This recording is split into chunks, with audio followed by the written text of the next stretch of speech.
Hey guys, what's up? Welcome to the Holy Happy Hour. First of all, don't forget to subscribe, like and comment the channel. Engage with the channel. I'd love to answer your questions or hear your feedback as well. Today, for Thoughts with Josh, presented by the Holy Happy Hour, we're going to be talking about why people don't. I try to even think of the it's like why they don't understand, why they don't listen, why it's not a good argument when we bring up some of the uh, objections to the Catholic Church. We're going to talk about one specifically today. But when I was going through RCIA, I didn't come in with any objections because I didn't have any knowledge of the Catholic Church. I had no clue anything about it. I came in with a really clean slate. So whether you have knowledge or I'll say knowledge, because some people think they know what the Catholic Church teaches, but then when you get in these arguments with them, and they're saying things like Catholics are idolaters because they worship Mary and they worship the saints, that's not knowledge. That's knowledge because that's not true, and it's not what the Catholic Church teaches. But I encourage you to approach it with a clean slate. Approach it with I think the church thinks this, but I would love to hear from a Catholic and actually understand. Most of the people that view this, I will never meet, possibly. So I just encourage you to stay open minded to it. And if anything I say sounds a bit intriguing, or even if it sounds, I like to say, if it were true, would it be enticing? And if it is, I encourage you to seek a Catholic out, preferably like a priest or someone working within the Catholic Church on these kind of things, because at the end of the day, most of us aren't considering the Catholic Church because we purely just don't understand it. We don't. We think we understand and we think we have the knowledge of it, but it's not what the Catholic Church thinks or teaches. Or maybe they have it halfway, but they don't understand that there's actually a deeper meaning to it. So I came in though with the clean slate. OCIA is what it's called now. It's called RCIA back then. Um, I went into OCIA and knew nothing about it. And we got into this topic of the Eucharist. And this is the one teaching for me that once you get your mind wrapped around, that's all you need. You can become Catholic. Yeah, it's not all you need, I guess. There are other aspects of it, and there are other denominations. But this is the aspect of the Catholic Church that brought me in and made me fall in love with it so much. And it also reorganized my priorities in my head of how my life should go, what my life should be centered around, how I should be raising my kids, how I should be responding and acting with my wife. It just completely changed my life. Was this thought that the Eucharist is the true body, soul, blood, and divinity, body, blood, soul, and divinity of Jesus Christ. I knew I was gonna mess that up as soon as I wrote that down. I should have had it in a note. But body, blood, soul, and divinity of Jesus Christ. And we know this because he institutes it at the Last Supper. And I'm gonna to reference some Greek words today, and you guys can definitely comment below and let me know how much I nailed the pronunciation because I don't exactly know how to pronounce them. One of them's easy, but John 6 is where he is speaking to the crowd, and he says the famous words of if those who unless you eat the flesh of the Son of Man and drink his blood, you have no life in you. And what happens is the crowd starts to murmur and they're like, what did you just say? So he's like, let me say it again. Unless you eat the flesh of the Son of Man and drink his blood, you have no life in you. They start to murmur again, like man is seriously asking us to eat his flesh and drink his blood. Surely he can't be asking us that. Surely that's crazy. How would we do that? And he doubles down again, unless you eat the flesh of the Son of Man and drink his blood, you have no life in you. And as we know, or as you maybe you don't know, he actually doubles down on this. I don't know what the word would be for six, but he doubles down on this six times. Six times. That alone to me is is enough to know that Jesus is not speaking symbolically. He's speaking literally. And when he's talking to them, to even make it more clear that he is so serious about what he is teaching here, he actually changes the word he uses. So this is where you guys get to comment below if I'm pronouncing this right. So he goes from using the word. Where is it at? Ding, ding, ding, I had it up just a second ago. So there's a couple different words. But he goes from using a word that's like Pelagian, I want to say. We're gonna have Carlo Broussard on the show soon, and he can definitely let us know. Um, but he goes from using this word that just means to eat, more of like a human term, just like you would eat food, just like you would eat bread, your daily bread. He uses this term eat. And he used those for those first few times. When he realizes they're starting to murmur and starting to get a little concerned, he changes the word. So let's break this down in if it was symbolic. If it was symbolic, he would change the word to some other word that means unless you symbolically eat, unless you spiritually eat my flesh and drink my blood, then you have no life in you. But he doesn't. He changed it to a word that is in Greek is trogo, and it actually was a more of a graphic term. It was a graphic uh, word used to mean to gnaw and to like here it actually says there are a variety of Greek words for the English verb to eat. Jesus says in John 6, "He who eats my flesh and drinks my blood has eternal life, and I will raise him on the last day." The Greek word uh, that he uses in this verse is trogo, which translates to chew or gnaw. And so he's starting to express this in graphic terms. And this at this point, this is where everyone starts to leave. They're like, okay, he's confirmed he is crazy. We're leaving, and they start to leave. And so for me, because the big argument here is it symbolic or is it real? Was he speaking literally or symbolically?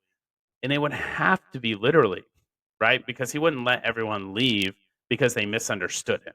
He would turn to apostles and say, "Hey, bros, we got to go save these people. Like they're walking away. Go tell them that I meant symbolically." He's also fully man, but he's also fully God, so he could have just told them all himself. He could have gotten them to come back, but I truly don't believe that Jesus would have allowed people to leave his teaching, leave his tutelage to misunderstanding. And so now we think of it from a literal standpoint. So if he did mean it literally and they started to leave, how would he react? How would you react if you were telling someone to do something? They're like, "Oh my gosh, like why does he ask me to do this?" And then they start to leave. Like, how would you react? You're not gonna like tell them, "Hey, I need you to drive me to the airport." And they're like, "What? Like that's a long ways away. Like that's gas. Like time. I don't know if I have time to take off work. No, I need you to drive me to the airport."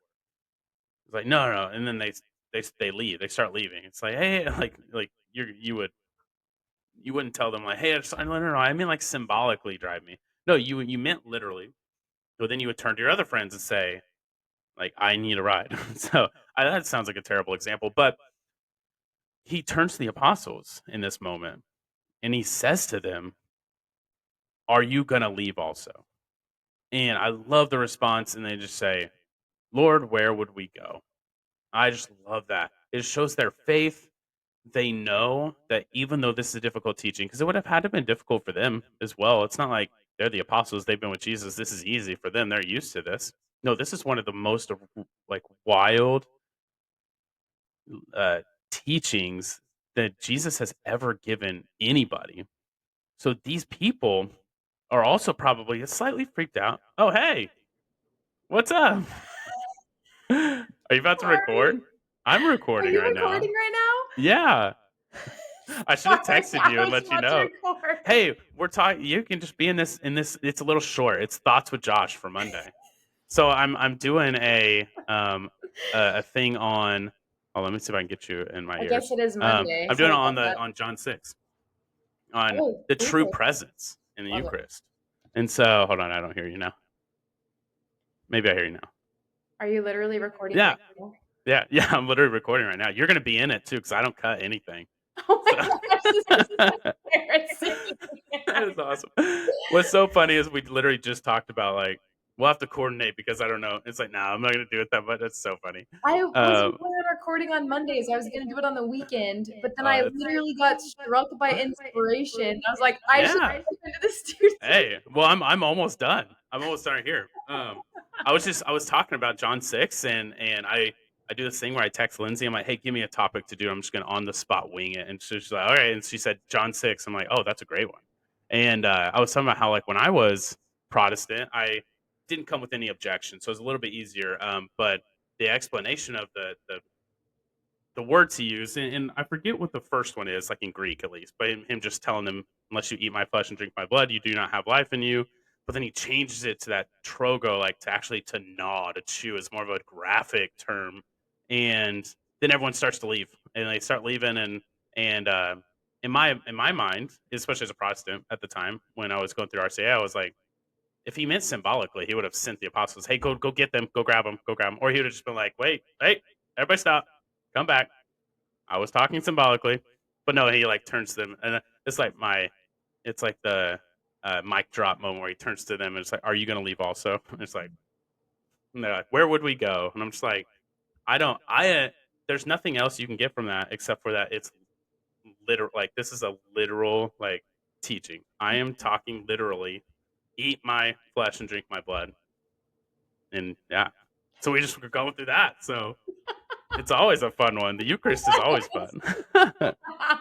But yeah, but I'm gonna wrap this one up, and then you're good to go. I'm very sorry, I did not mean to interrupt. No, you're great. It's great. No, yeah, no, it's the best. People will love it. They're gonna be like, "Oh, huh, that was really unplanned." Yeah, yeah, exactly. They'll know. They'll be able to tell. Yeah, Mhm. Do I cool. just Yeah, stay you here? should be able to just exit out. Okay. Bye. See ya. Oh, wait, how do I leave? Oh, I I see. don't even know. Okay, bye, Josh. Bye, See ya. everybody. Oh, that's the best. Okay. So Tara's be doing like some videos and stuff. It's be great. You guys are gonna love it. We got a big announcement coming out soon. But yes, I've actually always wondered if anyone would ever accidentally click the link that I sent them, like a past guest or something. So that's hilarious. But yeah, so back to what we're saying though to close this out is that you have to understand that Jesus spoke in parables. Jesus did speak symbolically a lot. But when he's speaking literally, he makes it extremely clear. You have to look at the context around everything. You need to look at not just what Jesus is saying, but also how are people responding to it? How are the people responding and what is happening around this teaching? Um if he said he would raise Lazarus from the dead, and then he just never did anything, and it's like, "Oh, okay, he meant symbolically, like, he'll raise him from the dead, like, and when he comes again, he'll raise him from the dead, or at the end of times, he'll raise him from the dead." Like, yeah, that would be great. But no, he literally went and raised him from the dead. Now, I know for a lot of you guys, I don't know what it would take. Like, I don't know if he needed to say, "No, seriously," and then start cutting parts of him off and handing them to people, like, "You must eat my flesh," and handing it to people. I don't know if that is what it would take, but take into consideration that there is an element of faith that happens. But in this scenario, I just don't know of any true reasoning, a good excuse for for something that would go against the fact that it's the true body, blood, soul, and divinity of Jesus Christ. But I am open. I am always open to you changing my mind. Because I know you wouldn't be able to on this one. Not that I'm hard headed. I just like it. I know the truth. I feel like I just laid it out. But comment below what you think.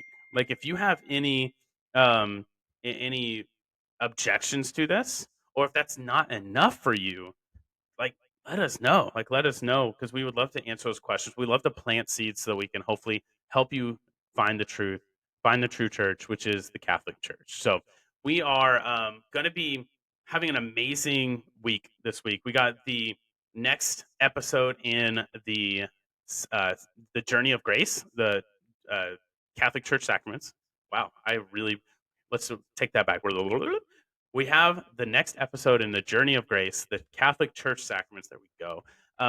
With Deacon Leffler. We recorded it, and it was such an amazing conversation. We're talking about the sacraments of service, and it's the sacraments that we are, this gift we are given to serve others. And It's gonna be great. So we're gonna be talking a little bit about matrimony, and we're gonna be talking a little bit about holy orders, and kind of talking about how we can discern where God is calling us.